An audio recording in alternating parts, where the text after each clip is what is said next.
You come at the king, you best not miss. You're not locked in this zone 32. Ladies and gentlemen, welcome back to another episode of the Zone 32 podcast. The crew is back. My name is Jake. His name is Drew. His name is Will. His name is Grant. Say what's up to the people. Nope. Not doing it. Nope. Yeah, you do as you feel, man. And anybody who's vegan, who loves plants, you can go fuck yourself. It's the worst time of year. Fuck the environment. Let's go global warming. Whatever it takes to get the plants to stop fucking. But enough of that bullshit. We have a show to jump into. So the schedule's out. Football school is going. And Lamar Jackson is not in football school. Even though you don't really do much football school other than barely walk through type of shit. Very slow. Hey, this is the play we're doing. The slowest install of it possible. You're not even doing anything and you really don't need to be there. And it's not mandatory to come. Mandatory minicamp doesn't start for a hot minute anyway. But because Lamar Jackson isn't there, he clearly hates the Ravens and just wanted to take $260 million from them. So he's like, I'm rich, but I hate them. So Drew, has he ever shown up to this shit? Like, has that ever actually happened? Because that's kind of what blows my mind here, is that it just feels like people are searching for reasons to be mad online again. Have they ever talked about this before? I've never even heard the term football school in my fucking life. So yeah. But again, like, I mean, it's like something new's added every year. It's like they add something new every year. It's like, yeah, I mean, it was that, I don't know if we can slander the guy because we have a friendly relationship with him. Well, you guys do. He hates me, but that's a totally different story. But I mean, he started off with the article of, I would love to see Lamar at OTAs. And it's like, it's not even fucking OTAs yet. You dumb fuck. Like, people are already getting mad about that. We had everybody would be perfectly happy if he were there, but there's no reason for him to be there. That's the main point. Well, and again, who cares? Like, if he shows up if he doesn't come to actual training camp, then I'll be like, all right, like, you're an asshole. I'll be annoyed if he doesn't show up next week to OTAs. I think I don't care if he goes to OTAs or not, to be totally honest. I just think, I'm not going to get bent out of shape about it.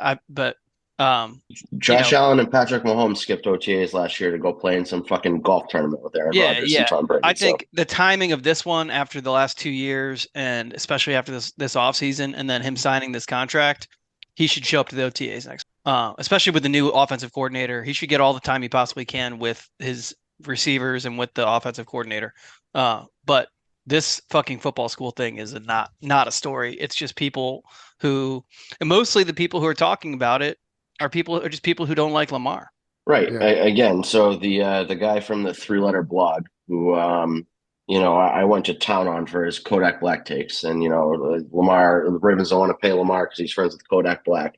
Up to his old tricks with, kicked off the whole conversation with, you just signed this, massive contract and you should go to OTAs. And I feel like everybody has kind of, read that article and basically has been repeating the same shit for the last week. Like we said, it's not OTAs, it's football school. What the fuck is he going to do at football school? Odell's not there. I don't think Bateman's there, right? No. Yeah, Bateman's not even cleared to practice. Yeah, I don't think. He's been working out with Odell. Yeah. Is Andrews there? No. Is Isaiah Likely there? No, I don't think so. The only starter that I saw was Marlon. And Roquan's there too, but I didn't see any pictures of him at football school. Maybe he is. I saw videos in today. Well, today. We saw all the guys who were at the Orioles game yesterday, so I'm sure all of them are there today. But yeah, Kyle Hamilton's there today. But again, like the only good thing that came out of football school so far is that David Ojabo looks like a fucking animal. So just more fuel to the fire to. I just have to interrupt real quick. Yeah, I like how you're smiling when you said that too. Mo just asked, "Is Drew okay? I'm worried. I think alcohol stopped him." Oh, yeah, send him this. I already sent him a picture to confirm, just a proof of life picture of you. But no, send this one. I think alcohol stopped him. Just sometimes his lack of English is just amazing. But no, I mean, I'm with you. I think this football school thing. I mean, if a vet's there, cool, man. It is what it is. It's more designed for like the rookies coming in. I mean, it'd be nice to. I mean, I don't care about Lamar not being there, to be honest with you. But as far as the OTAs go, it'd be nice to see him there next week, especially like Will said, with Monken coming in, new offense coordinator. Zay's there, get some chemistry with them. I don't know what Bateman's timetable is, but maybe Odell shows up too. I mean, it's good for them to go ahead and start getting on the same page. And I mean, if they're going to be working out, period, and they're going to be doing their own drills and things like that, like they might as well just go do them with the team with the new system coming in. Well, and so I think we had this conversation last year, and we used it to make fun of James Prochet for trying hard in practice. But like these OTAs and football school and all that kind of shit is for bottom of the roster guys who are trying to prove that they, belong there and should get that 53rd spot over one of the other, 90 guys on the roster.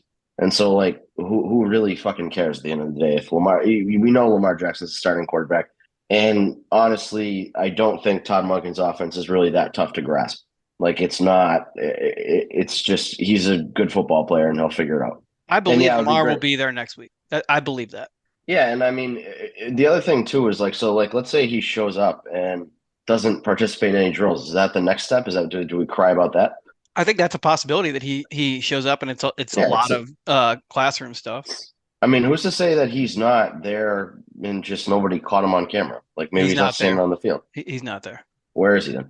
Florida. There is a video of him. He's working out in Florida. Yeah, but who's to say that that's a not an old video?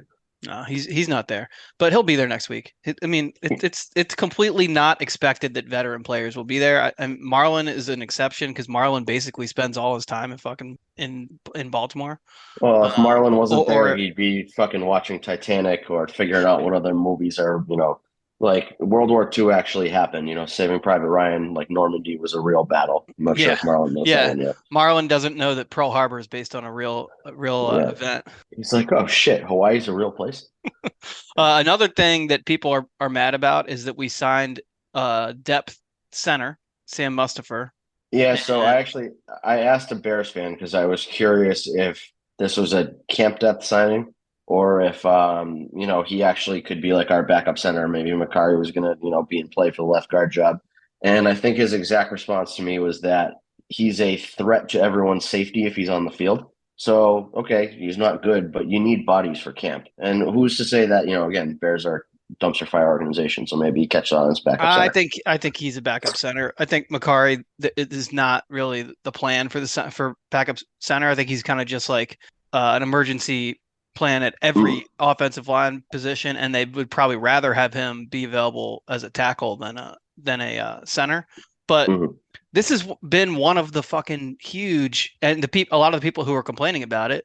It's a lot of people who are complaining about it have had this like axe to grind with EDC that he doesn't accumulate enough depth. He doesn't build the roster properly. So like when you go sign a center cheap who started 40 games over the past 3 seasons, that's a good addition because you're hoping you never see that guy on the field, but you at least have a guy who has played the position recently. It's not like they've signed a guy off the street who hasn't played for a year, or like it's an emergency signing like we saw in 2020 with the cornerbacks and wide receivers going down. We had to sign Des Bryant and Tremont Williams. So like this is a guy who they're signing in May so that they can get him up to speed.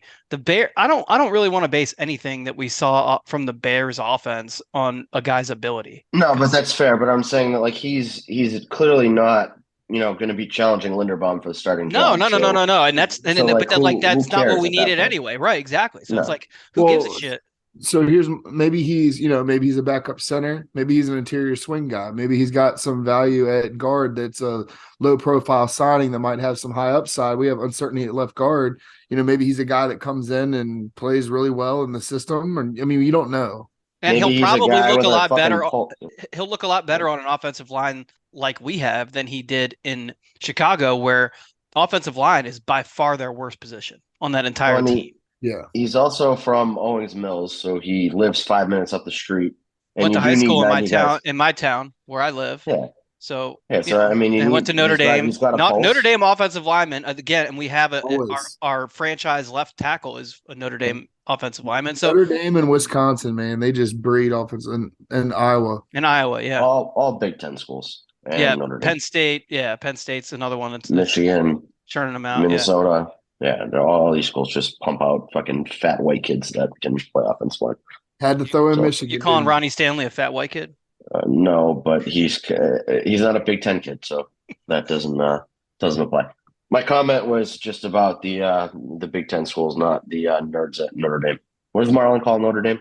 Gold helmet school or something like Leprechaun school. Leprechaun that? Yeah, school. leprechaun school. Yeah. Yeah, you leprechaun school nerds can get lost. As you got a clover on your chest. Yeah, that's for the Celtics.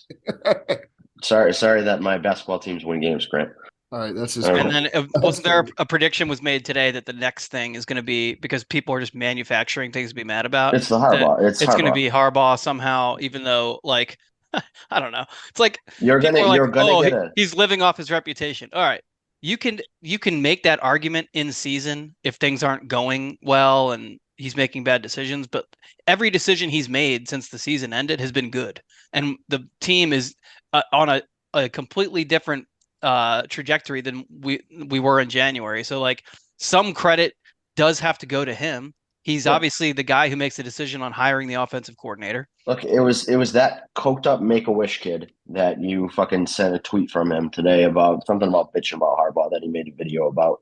And I promise you his next video is going to be some dumbass think piece with, his DJ board in the background. And he's going to be talking about how, this is the best roster the Ravens have had since, and he'll probably say 2012. And he'll be like, yeah. But, Harbaugh's going to ruin it because Harbaugh can't call plays or some stupid fucking reason that he's going to have. Right. And then he'll play his anime noises in the background and do fake gunshots. People are gonna be like, "Oh my god, this is cutting edge." Horn, yeah. I mean, I've been very critical of Harbaugh, and like my criticism of Harbaugh. I mean, I've never had an issue with his snaps, like personnel snaps. Like, I think he does great about getting people their snaps, putting them in situations. My issues with him have been like his loyalty in a sense to his staff. Waiting too long to hire or fire Roman is a huge one. He's got his faults, and his faults aren't anything that's kind of happening right now. Like he's not doing anything right now. There's no reason to hate him right now. Like I don't remember. He's not a good decision maker in a sense of the flow of the game. Like he's terrible at challenges. I'm not sure. Yeah, but remember that. But they gave that responsibility to Keith Williams, I believe, is now the. I thought it was T. Martin, but yeah, it was one. No, I think it's Keith Williams is the guy now who is making the call on challenging offensive plays. I think there's a separate person who makes that call for defensive plays. But like, because Harbaugh was like 0 for 73 on challenges. They're delegating it, and he was leaning on that nerd, that analytics nerd, Yale analytics dweeb. Yeah, stuck in a fucking locker.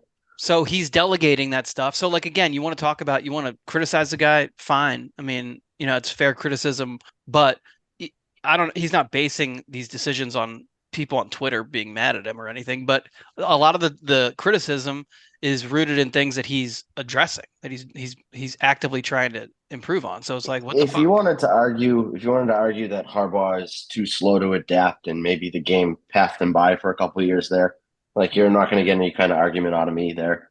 I know we used to have some dumbass, I think it was probably James, I don't remember, who would go back and forth with us of, Harbaugh's a bad coach because he can't call plays and he can't step in and call plays on defense or offense, which is fucking dumb. The problem with Harbaugh has always been that he entrusts morons to call plays. Yeah. And so, like you said, he was too loyal to Greg Roman. He didn't get rid of Steve Saunders fast enough.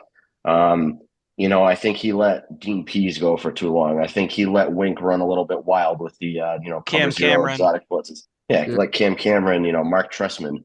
Like you can go with the laundry list of guys who are just not qualified to do their job, and anybody with functioning eyes could see that. But if that's really all that you have to criticize Harbaugh about, like, we haven't even played a game yet this year, so you can't say Todd Monken was a bad hire or a good hire because he hasn't done shit yet. Right. Mike McDonald picked it up at the end of last year, so he looks like a good hire now, and maybe he falls off a fucking cliff here too.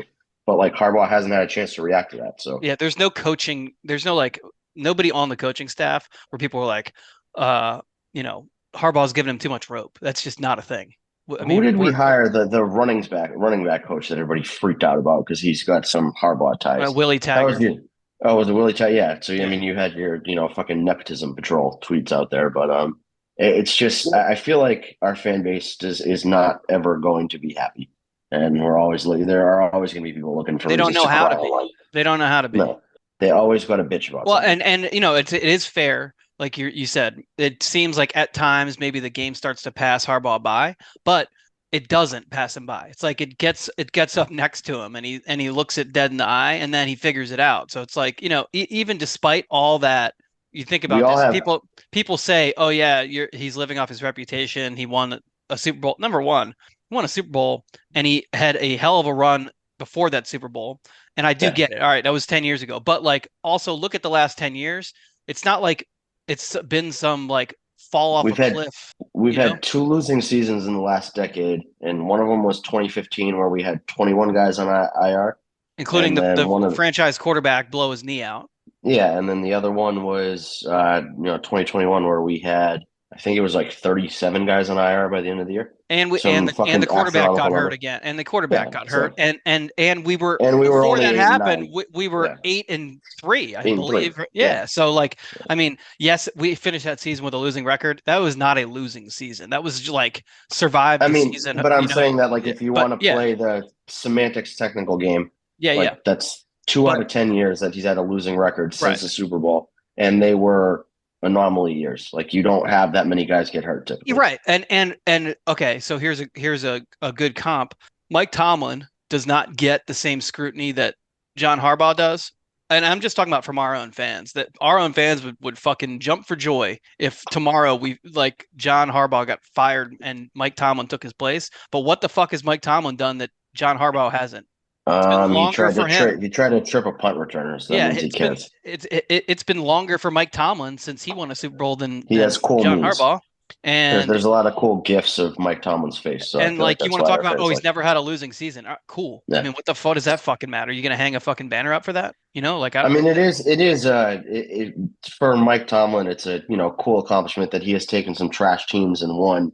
Yeah. I'm just saying. I'm talking about the people who want to, right? Like you said, like you said, it's not a reason to hype him up. It's a reason to be like, okay, so this guy's a solid NFL coach, but he hasn't taken him to that next level. Just to me, the people who are like, oh, John Harbaugh hasn't done shit since 2012. First of all, I think that's stupid and wrong, but Mike Tomlin hasn't either. And those same people would fucking suck Mike Tomlin's dick if he unzipped his pants. So the weirdest part about that argument to me too is that people are so obsessed with this getting to AFC Championship game.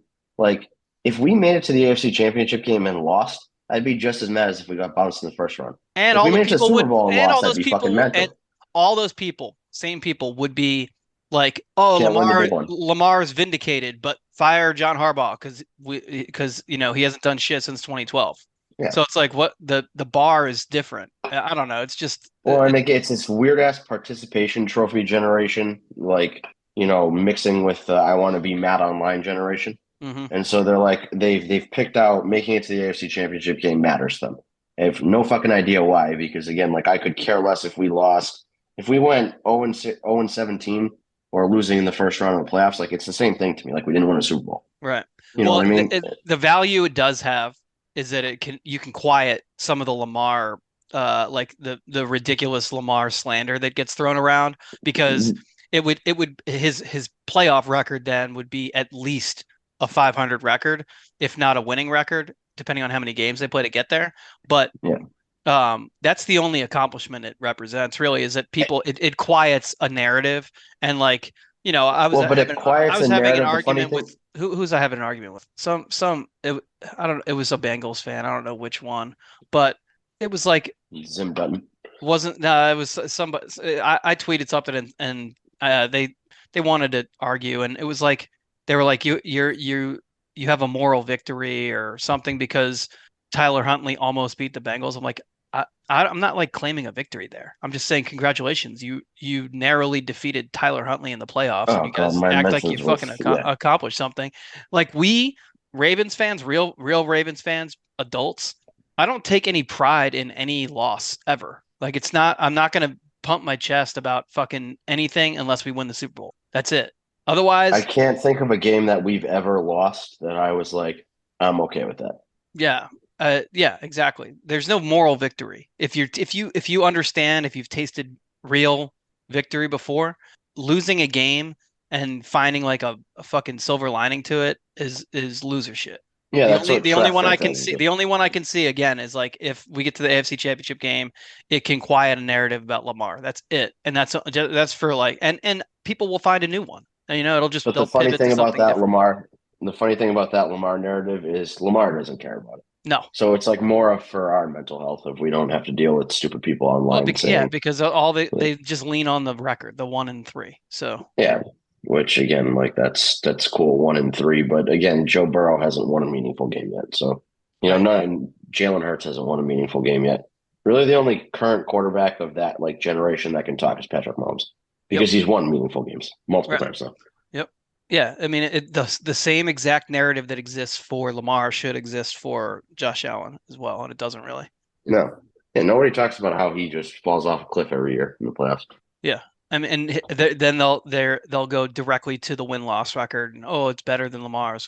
Okay, but like Lamar is the only one with anything to show for it except for Patrick Mahomes, and that's the MVP trophy. That doesn't really matter, but he has something to show for it. The rest of those It guys have definitely nothing. matters when you're talking about, which quarterback is better too. That's always the weird one to me is that, they're talking about this guy's better than Lamar, this guy's better than Lamar.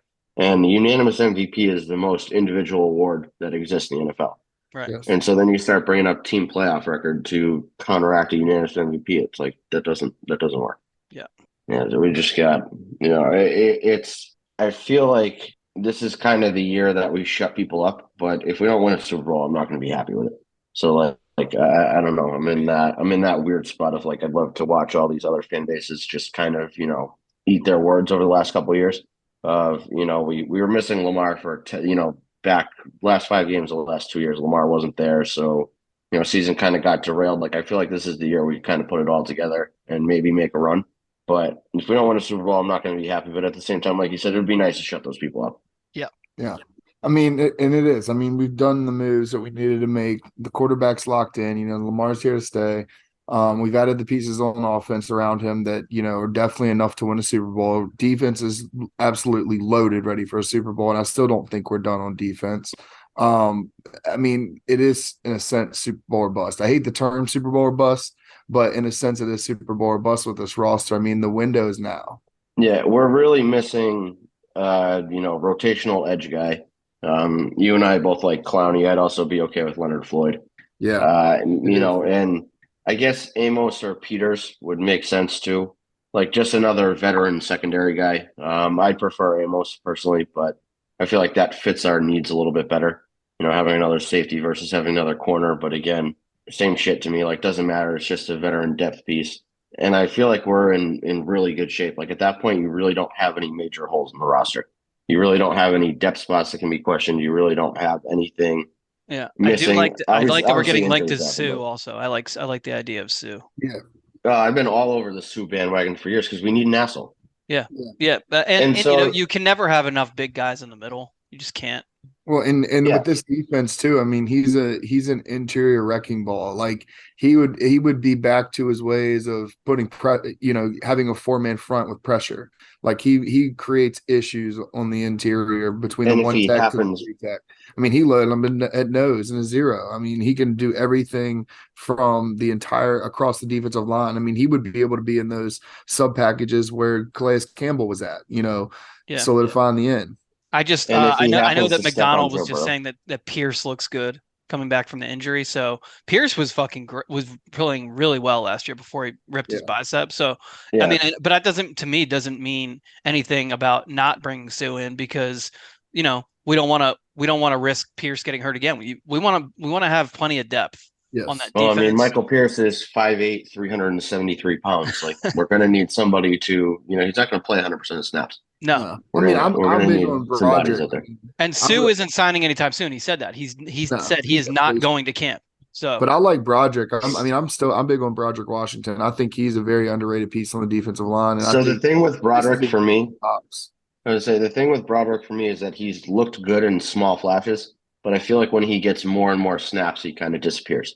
And so So maybe does you would Mads, rather keep. though. I mean, I love Matabuke, and Yeah, he same thing with him. But yeah, so if you limit all their snaps and you kind of keep them to that, I don't know what the match number is, 35% of snaps on defense, 40% of snaps on defense, and you yeah, really let them dominate those 40% rather than, playing 80% of the snaps if they're not really that good for half of them. Like, get rid of that and just let them kind of go in and do their work. Kind of like an elite bullpen in baseball. yeah. It's what we I did. really, I It's really what we wanted did to. with the Edge last year. At the Edge last Yeah, year, we just that's why we signed JPP. JPP late in the season, and and we weren't going to lean on Oweh.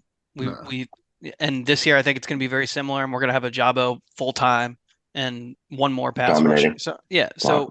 I mean I just think having a whole bunch of different weapons up there is a good thing, and we have to have learned our lesson from 2021 yeah, about not having enough solid depth. And that goes back to what I was saying about the fucking center. Like, Linderbaum has been pretty durable and only got better as the year went on last year. So, you sign Mustafa and you have someone who can play center.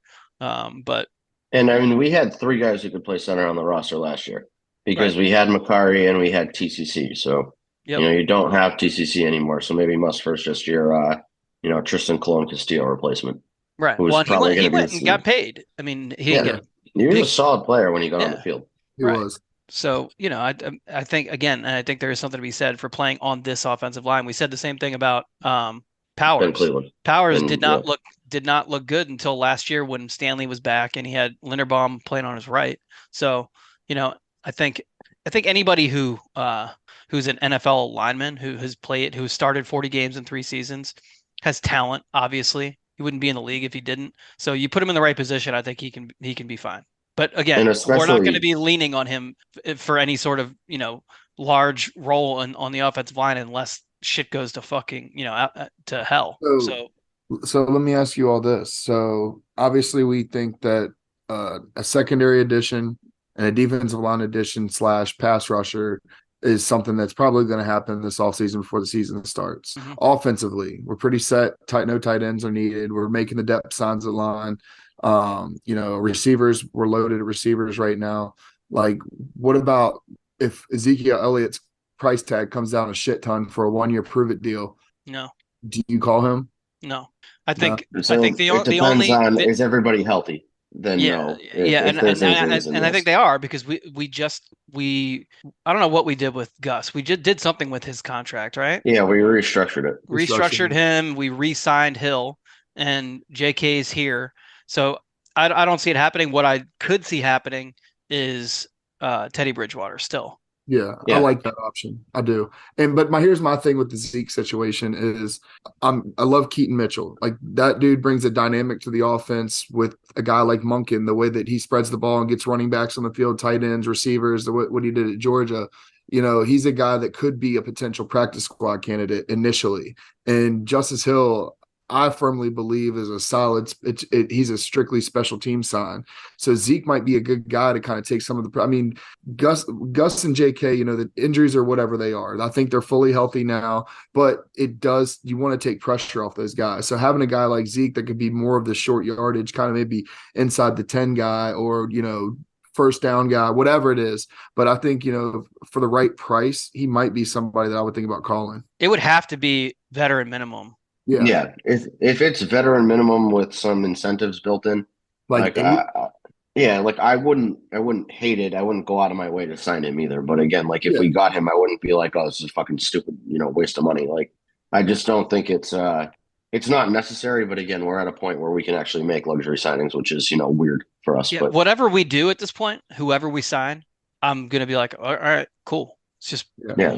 more players, like more, and there's just more options going into camp to come out with the best possible team.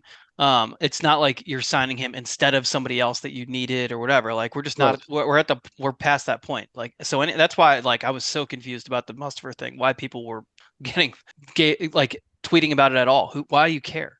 Did we even see what the structure was? Like, what? I mean, his structure it's a minimum contract. Huh? It was like a 1-year minimum deal. It's gonna count. It's gonna count like $600,000 against the cap. Or something. If he sucks in camp, it's probably easy out too. Like, just like a camp body depth sign. Yeah, I mean that's all it really was. I do find it funny that we might have an old takes exposed on Will too, coming up soon. Last episode, he pretty vehemently guaranteed that one of Houston or Peters would be back, and I'm not sure that's going to happen anymore. No, I still think that one of them will be back.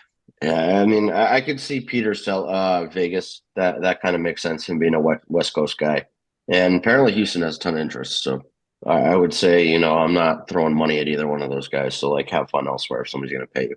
Well, I don't think so. Peters today, there was I don't know if it was a Raiders Yeah, reporter Vic or Taper something for said the like Athletic. don't he said like don't rush out and buy any Marcus Peters jersey. So like what I what saw they said that. in the lounge was basically like Marcus Peters. It may just be that the Ravens were like, go ahead, check the market, report back, and then if whatever your market price is in line with what we're willing to pay, then we'll resign you. Which I'd be okay with. Yeah. I love You man. oh, that's what coked up dumbass said was that Marcus Peters wasn't coming back because he fought with Harbaugh on the sideline. Yeah, oh yeah, And that's fucking so stupid. Yeah, it was. He yelled at Harbaugh on the sideline, so we all knew he was gone. That So happened what in is like fucking week 5 or something. That happened early in the season. Yeah, no, but again, like if you yell at Harbaugh, you're not coming back because I think that It was the week Bills 4. Oh, it was game. against the Bills. Week 4. Yeah, Yeah. because I was at that game. I think it was the Bills game because I saw him Marcus Peters walking away. Yeah. It was because it was when we went for it on that fourth down. Yeah. Instead of kicking the field goal. So yeah. So another thing recently, the schedule. Will had it 100% right ahead of time. Just 100%. for the That's record. correct. But I didn't want anyone. I didn't want Yeah. anyone. Making any travel plans early. But Those death I threats just you gave. got I last gave year. I gave everyone a taste of what I knew. It was dead on. I told everyone that we were going to open up at home with the Texans. Houston. Yep, I tweeted Which that I very like early. that for an opener. Yeah, CJ Stroud's first game. Welcome to the NFL. Yeah. I also Welcome to the like, NFL. David three of Jones our going to put you first- on your back 10 times. I also like that we have 3 of our first 5 games on the road against the AFC North, so we get that out of the way. So then we're not going on division on the road the rest of the way. Yeah, I like it too. It's a lot. It's a lot of travel. I think it's like 25,000 miles round trip air. I mean, now that gets inflated because we're going to London. But Tottenham Stadium. we have 5 primetime games, right? Mm-hmm. We have 4 primetime games. And Well, 3 London- of them are on the road. London, I think, like for all intents and You count purposes, that as a is a prime time because it's a unopposed nationally broadcast game. 9. I like that personally. Great way to start a Sunday. Yeah, and I think it's the travel part is funny too because I think last year we had the least amount of miles traveled of any NFL team. And you know what? A lot of people talk about 2019 is like, everyone wants that to be like, we want to do that again. Not only did we have the most balanced offense in the history of the NFL, we had we averaged over 200 yards on the ground and in the air for the entire season, but we had the most balanced schedule. We went home road the entire season. Yeah. And I think our bye week was like week 9 or something like that. So it was like literally like a perfectly balanced schedule, which that is a huge advantage. But and this year's not. It's very like it's all over the place. But I do like the design of it, and our bye is week 13. So assuming we do what we have been doing the past few years and go into like week 12 or week 13 with a really good record, we've been at like 8-4 this year. Both years. 8-4 both years going into week 13. So if we go into week 13 8-4 and come out of that bye, with 4 weeks left, 5 weeks left, 5 games left, I like that. I think we're in a good spot there, assuming we're healthy, and then that late bye gives a lot of guys who have like dinged up, like just like a soft tissue injury that they're trying to get right or whatever. That's a nice time of year for that, I think. So. It's a nice little built-in break for those. Again, you get your ass kicked for 3 hours every Sunday. Yeah, and having that break later in the year is always nice. I'm sure. Well, yeah. Christmas Day and New Year's Eve is pretty brutal. Yeah, we did that last year, though, didn't we? Didn't we play Christmas Day and New Year's Eve last year? We played Christmas Eve last year. That was that Saturday, if I remember right. Sunday they had the Falcons. Yeah. Christmas Day last year, I think they had that Nickelodeon game, Broncos and Rams, where Patrick Starr went viral because they made fun of Russell Wilson. Or not Patrick, maybe voice actor or whatever. Yeah, I'm looking forward to that Lions home game. right after we get back from London. That's an interesting one. The cool thing about like the bye too coming up this year, it also felt like that Chargers game follows the Thursday night game, so you get the few days rest after that. Then after that Chargers game, you go off, you get the bye, so it's extra rest. So Yeah, and isn't that's the pretty Chargers cool. game a Monday night? It's a Yeah, Sunday no, night game. Sunday night. Sunday night. Okay, Sunday Sunday night, night. yeah. So it's Thursday to Sunday night. Yeah, It's yeah. Yep. So it's like we 10 get days. we get a 10-day break. Not a 10-day break for them, but they get like 4 days to rest up, and then regular week play the game Sunday night, and then they get a bye. And that's the exact time of year both years also that Lamar has been banged up. So that's a good time for him to get a recharge, I think, on those legs.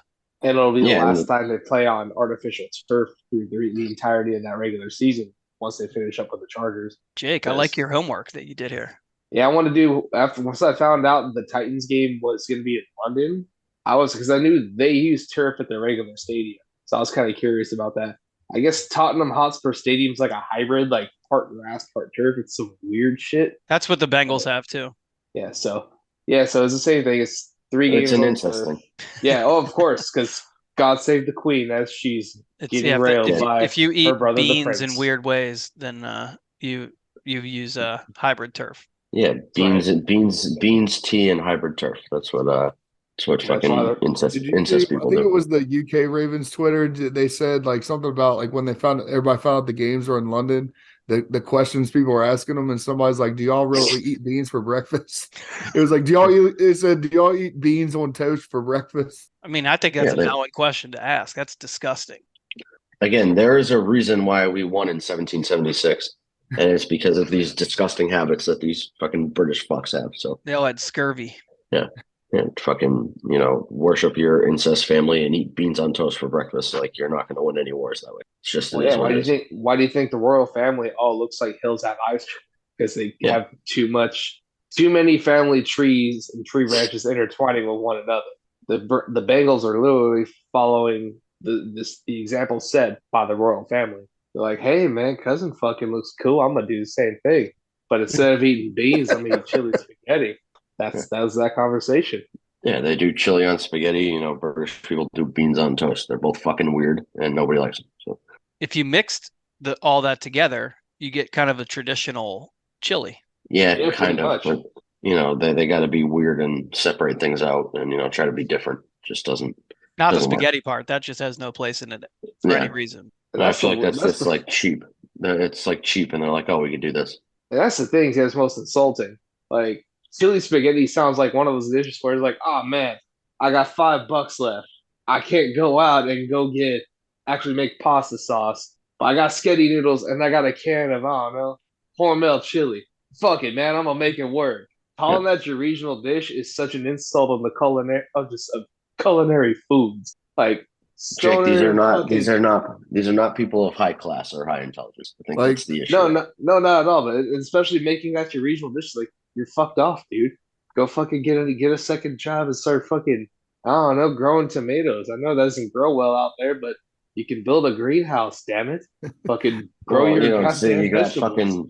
You got fucking Zim controlling all the farmland out there, so he doesn't let them grow crops. And then if you go outside your house at a certain time, Joe Mixon might shoot you. So they're like, hey bro, what's in the cabinet? Like, I mean, we got some angel hair and we got some manwich. Fuck it, let's make some chili. Yeah. Fuck angel hair pasta. Isn't that what they serve Skyline on though? The one time I had it, it didn't seem that thin. It felt more like closer to spaghetti noodles. If it was angel hair, I would call it the worst dish ever fucking made. It's like, oh yeah, I got this fucking spaghetti noodles. Oh, what's on top of it? Oh, it looks like someone just took a shit. Maybe had too much Del Taco beforehand and spread their butt cheeks and shat all over spaghetti. Oh, it doesn't taste good. Prior to trying Skyline chili, Jake didn't have any of this pop culture knowledge about SpongeBob and shit that he had before. I still had that. Yeah, no, I definitely still had that. I didn't have the requisite knowledge of the fucking hillside dealings that those incest fucks have in Cincinnati before being subjected to Skyline chili. So that's why they're contemptuous cunts. So just to point this out, Jake has eaten Skyline chili and survived, but Brian is still afraid to jump in the Inner Harbor. Yeah, think Brian, he's jump gonna in the survive. fucking water. It's summertime already. Yeah. It can't be. He's still it can't he's be- still riding this lie that he did it. Yeah, because some fucking drunk guy got tossed in the harbor, and like Ah, so- it was a blurry enough picture where you could claim it was him. It's that. This is gonna happen. I'm gonna fucking come out there for a game. It'll either be the Rams or it'll be the Browns. I'm gonna find Brian, and when I find him, he's going in that fucking harbor. I'll take I'm his gonna phone lure- out. I'm I'll gonna take his lure him to phone out Cheesecake so Factory. that's right. I'll take his phone out just so he's not screwed and has to get like water pumped out of there. I'll at least do him the courtesy of that. You're going in that fucking harbor. I don't even know you, but you know what? You're fucking going in there. Damn it. That's So a I bet. think I'm gonna lure him to Cheesecake Factory, and then you can just be waiting outside and just fucking spear him in the water. I'm with it. I'm Yeah, 1,000% I with think that's it. got to be the move. Because if shit goes south again this year, it's 100% his fault. Like there's no, he's just put bad mojo on the franchise by not jumping in the Inner Harbor. So I feel like we have to take matters into our own hand at that point. That's right. So moral of the story today, kids. Fuck the Bengals. Follow your bet. What is it? Follow through on your bets. And fuck the Queen. And motherfuck the Queen. She's dead. Anyway, that's No, right. there's a new Queen. There's a new Queen. Isn't There's there? it's like Video Joe. Some bullshit like that. It's like a fucking never ending cycle. Fuck the Queen. Here comes the new Queen. Fuck her too. Anyway, that's gonna do it for this week's installment. We'll be back next week to discuss this, that, and the other. Maybe one of these cats will watch Wonder Shows, and maybe we'll talk about music and Future and why he's bad. But meanwhile, it's Hater. hey, I mean, one of us has to have a nuanced cultured taste in hip hop. I'm just saying. Future is not one of those. That's me. And that's fake. Oh. It's fake news. It's I'm the cultured one in this podcast. Now, listen to Future is like eating Burger King and calling that a gourmet burger. That's what I'm wrong? saying. What's wrong with Burger King besides those fucking cringy ass commercials? You get your come ups and everything, but you're not eating that high quality gourmet burger. That's the thing. You're just lying to yourself at that point. It has its place, but it's not what it's being made out to. Future has its place in society too. You're just a hater. That's why he's not cultured. That's like it's garbage shit. Garbage from He is the the cheese culture. type of hip hop. But anyway, it's time for me to die. See ya! Zone 32.